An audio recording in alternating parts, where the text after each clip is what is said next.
welcome to Tarmac. I'm Dave.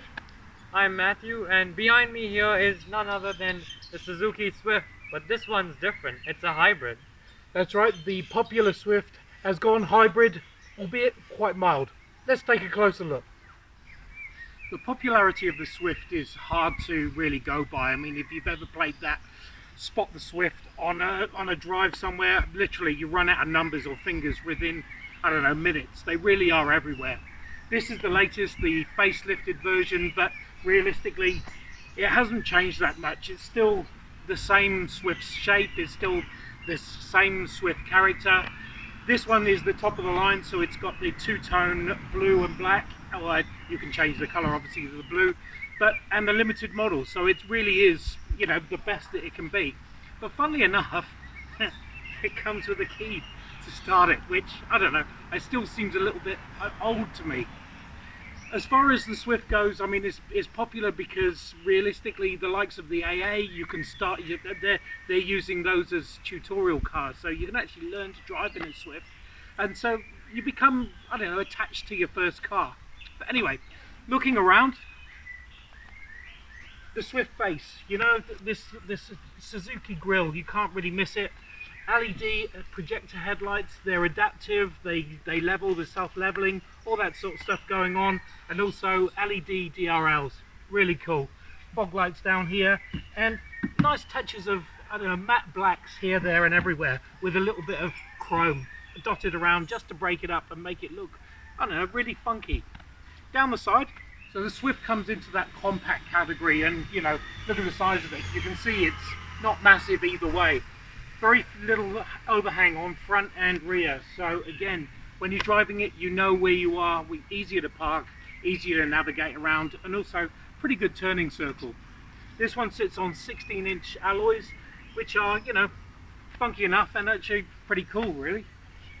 This is again two-tone, so you've got the door mirrors here, which are body coloured, well, roof coloured, and also it's an unmistakable shape. Round the rear, again, unmistakable tail end, well, certainly from the new modern Swift. It's got sort of an integrated roof line, sort of spoiler, or an overlap of the roof. Obviously, as you can see, rear wiper, LED badging and LED braking, the all-important hybrid badge, and there's a rear camera sensor under here somewhere as well. In here, not the biggest of boots, to be honest, 265 litres, but enough for probably a weekly shop and, you know, our camera equipment, because we travel pretty light. Under the bonnet is a massive 4-cylinder 1.2 litre engine. Yes, I am being sarcastic. 61 kilowatts and 107 newton meters of torque. It's not exactly massive output, but like we say, it is a mild hybrid, and combined it gives a 4.1 litres per 100 kilometers of fuel combined and 94 grams of CO2 per kilometer. Now, about this mild hybridness of this vehicle, what they've done is they've put a integrated starter generator inside that's strapped to a 10 amp hour battery. So essentially what it does, it handles the electrics. It does the start stop, or the auto start stop, and also when you're on the move, it handles your AC and your, I don't know, the electrics that goes on behind the scenes, including all the raft of safety equipment that goes on. So it does quite a lot, although it's not a full-on hybrid where it sort of powers the motor, where the motor generates power for the wheels or anything like that. So now you know. Speaking of things that handle all the electrics, let's go inside and Matthew will show you around there. As Dave said, I'm pretty plugged in. I am, of course, a bit young, but that doesn't mean that I have electricity flowing through my veins. Something that does have a lot of electricity, or well, flowing through the cabin, is this Swift Hybrid, of course. Though, before we head into those complicated safety electrics, let me show you around the cabin first. Most of the panels are covered in hard sort of plastics, but that's something that you'd expect in a car at this sort of price range. They do break up the black plastics by adding these white highlights inside, and there's a strip of white highlight across the dashboard with a different texture as well. So they have been a little funky with how they've sort of designed this interior. The steering wheel is also leather wrapped. It's a very little bit of leather, but it is still gives it that premium feel, and even the plastics around here are much smoother and they have a matte sort of feel to them. This dashboard is very much driver focused, as the Suzuki Swift is. It's got a great chassis, and the way it handles, for a car like this, it's notorious for how good it is to drive. Not a bad thing, obviously. The center console, the air conditioning, the infotainment screen is all slightly tilted towards the driver. The AC controls are down here, all of course buttons. It is a little bit retro in here if you like. You get storage space down here for your phone and 2 cup holders. There is also a standard 12-volt socket down there along with USB and aux. You get another space in the middle here for, I don't know what, maybe another phone. A proper handbrake, that's something you don't see very often in cars these days. And they've even given the button here a little bit of a chrome finish, just to make it that much more upmarket.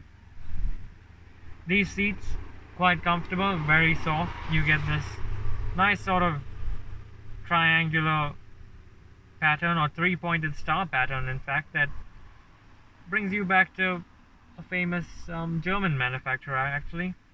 Looks very similar to their logo. But anyway, you get a little bit of side bolstering here and quite a bit on the top. Remember that this Suzuki Swift is again a sporty car to drive, so plenty of support for when you're taking those corners. Even though this is the hybrid version, you can still get a little bit of a tire squeal around as you're going around corners and roundabouts. The infotainment screen here, nice and simple, and you can find this across Suzuki's range.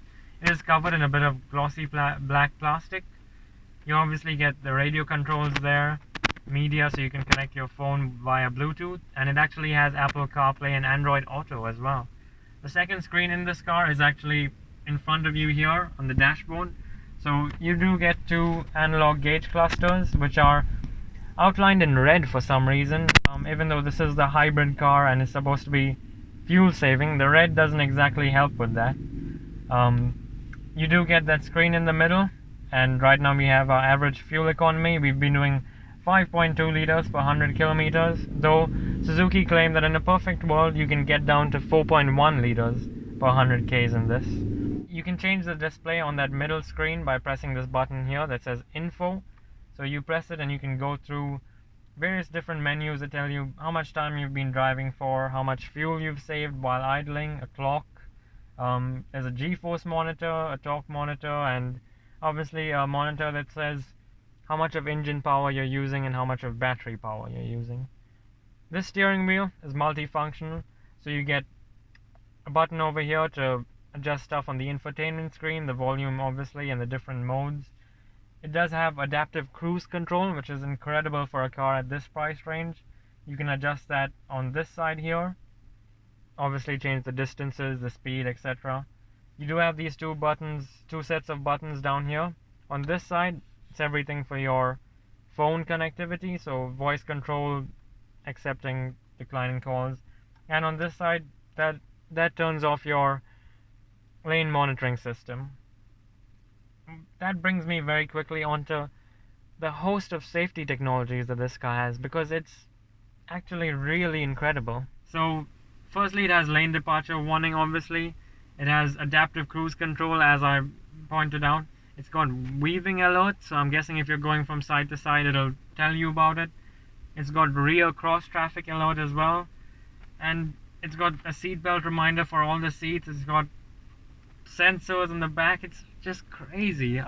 For such a tiny car and at such an affordable price, the kind of safety tech they've packed in here is immense.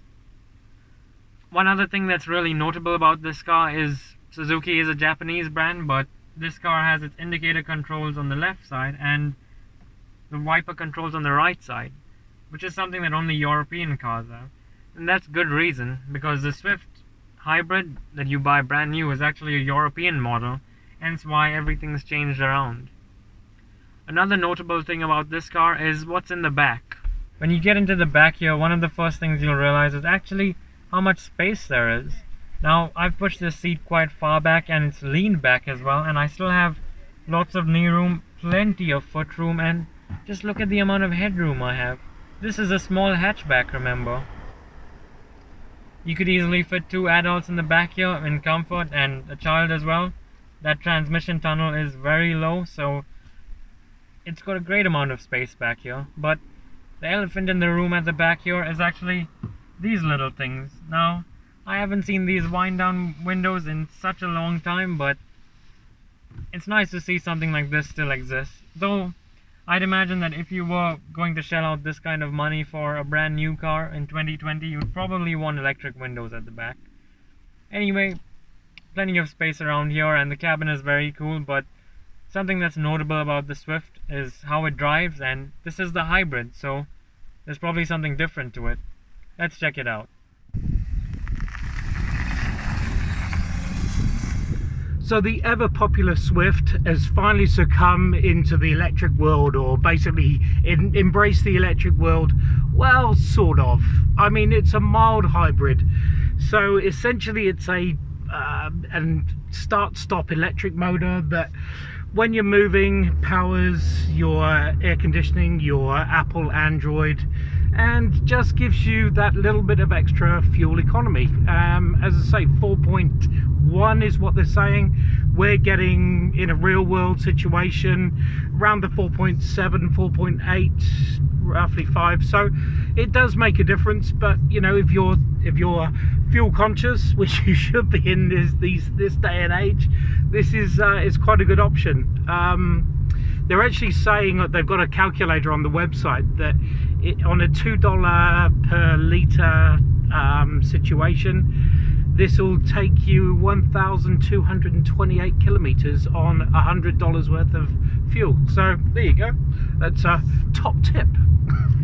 I can tell you my car doesn't get me that far on $100 worth of fuel. Yeah, yours is about 2 or 3 times the power though, I think. I mean, 61 kilowatts is not gonna break any records, realistically.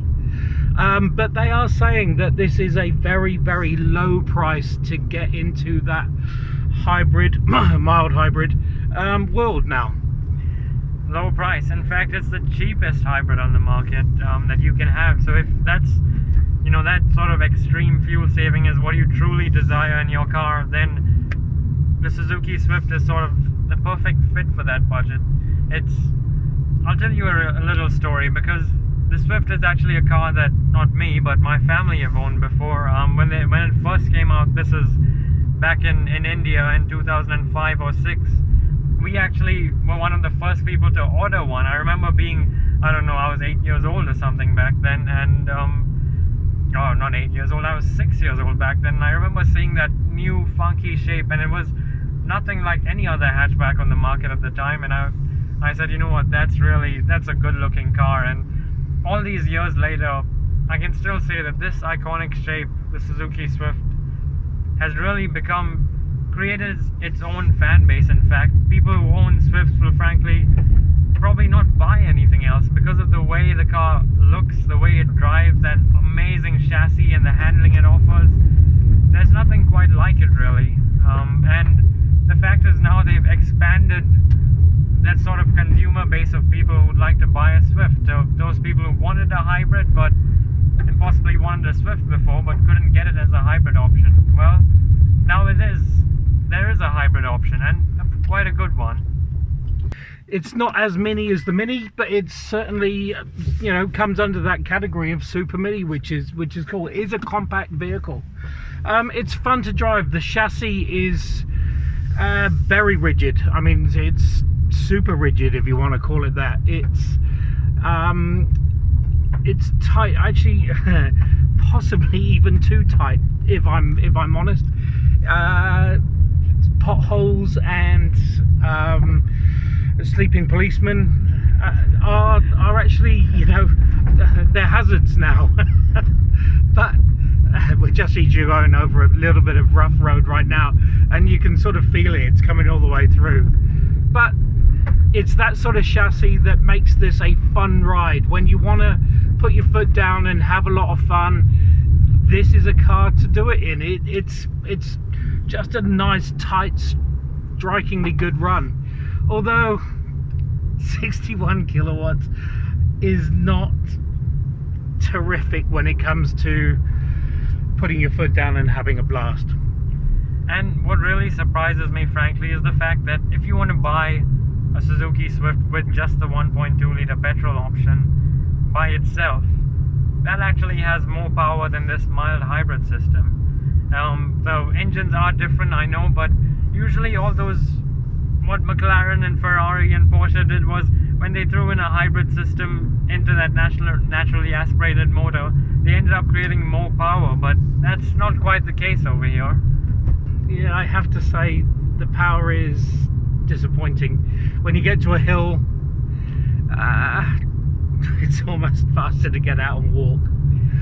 It does definitely struggle, but again, you know, this is a city, very much a city hatchback, and if you've ever driven into the city center in the busy times, I don't think you'll ever go over 40 kilometers per hour during those times. So if it can do 40 with ease, which it can, then I think you'll be fine.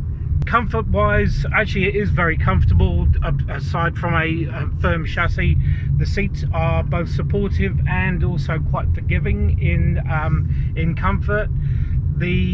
I love the safety suites, as Matthew pointed out. I mean, I could have cut him off. There's just so much stuff going on. Adaptive cruise control, lane keep assist. I mean, it does affect your steering, so it will keep you on the straight and narrow, which is cool. Yeah, so much stuff going on, and I don't know, the feel of the steering wheel's nice. The leather effect is nice. Having the indicators on the European side, I mean, appeals to me. It feels upmarket, feels European, feels quite right, actually. See, what they've done here, Suzuki have actually been very intelligent about this, is the fact that, you know, this cabin's not going to be Porsche. There's plenty of, you know, hard plastics around at this price, but what they've done is use all the better materials in the places that you are going to touch frequently. So even though there's the cabin, the door panels are made out of completely hard plastics, the ones on the top are not as rough as the ones on the bottom. The steering wheel, for example, is wrapped in leather. Your hands are always going to be on it, so it's important that feels nice. The gear lever as well has got a soft plastic on the top, and the handbrake as well, wrapped in soft plastic. So they've been intelligent about it. So all the things that you are going to touch are all softer and more upmarket. So you actually feel like you're in a pricier car than it actually is. And price is the thing. It really is well priced for your toe in the water when it comes to the EV world.